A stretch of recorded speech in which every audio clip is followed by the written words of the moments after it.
พอเป็นพยาธิเบาหวานแล้วก็พยาธิเบาหวานขึ้นตาแล้วก็ไขมันหน้าท้อง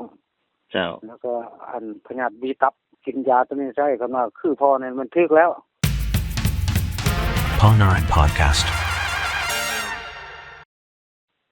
โดยสบายดีพ่อซื้อหยังพ่อซื้อพอแสงแล้วซื้อน้อยซื้อพันโดยอีพ่ออยู่บ้านใดนี่อยู่บ้านพลไส้แล้วเมืองรองซ่านแขวงไสสมบุญเจ้าอายุจักปีแล้วพ่ออายุพอได้64ปีเลย64ปีแล้ว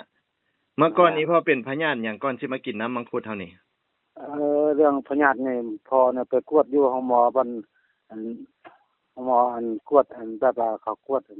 ทั่วไปน่ะแล้วก็ครบรอบวงจรนั่นน่ะเจ้าแล้วก็พอเป็นพยาธิเบาหวานแล้วก็พยาธิเบาหวานขึ้นตาแล้วก็ไขมันหน้าท้องเจ้าแล้วก็พยาธิบีตับเจ้าพยาธิเบาหวานนี่เจ้าอีพ่อได้ยินโฆษณาน้ำมังคุดจากไสนี่ก็โฆษณาจากวิทยุเนาะวิทยุกองทัพเฮานี่เนาะนั่นแหละแล้วพ่อก็จดเลยโทรหาลูกเว้ยเจ้าลูกโทรตกเลยขอยากินน้ำนะเท่านี้ละพอละดีแล้วเท่านี้นะอีพ่อจ้างไปกินจักสุดจักแก้วมัน3สุดบ่9แก้วบ่เอาน้ำลูก3สุด9แก้วเนาะแล้วอาการนี่ดีขึ้นแล้วบ่ปัจจุบันนี้ไปสบายมาสบายแล้วบัดนี้แข้งขาก็บ่เจ็บแล้วแข้งขาก็บ่เจ็บเบาหวานก็ดีบ่ถือว่าไขมันหน้าท้องก็แวบลงมาแล้วแต่เก่ามาพอได้65กิโลเป็นไขมันหน้าท้องเจ้าทีนี้ธรรมดาล่ะมัน50กิโลโอ้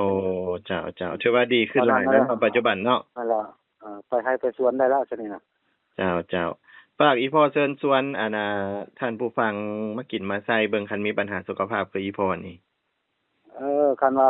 เนาะคันว่าโอ้ยังเป็นคืออีพ่อนี่ซื้อพันธุ์แล้วก็พอแสงนี่อยู่บ้านพลไส้เมืองซ่านแขวงไสสมบุญนี่คันเป็นคือพ่อนี่แหละมันกินยาตัวนี้ใช้คันว่าคือพ่อนี่มันถึกแล้วมันดีย้อนแล้วว่าซั่นซะเจ้าแล้วว่าโอ้คันบ่เพิ่นเป็นพยาธินั่นนี่ล่ะพอต้องการโทรไปหาพวกบริษัทเขาล่ะซื้อกินรถรับประกันว่าดีเนาะเจ้าขอบใจหลายๆพอที่แบ่งปันประสบการณ์ดีๆกับน้ำมังคุดของพวกเฮาเจ้าขอบใจพอ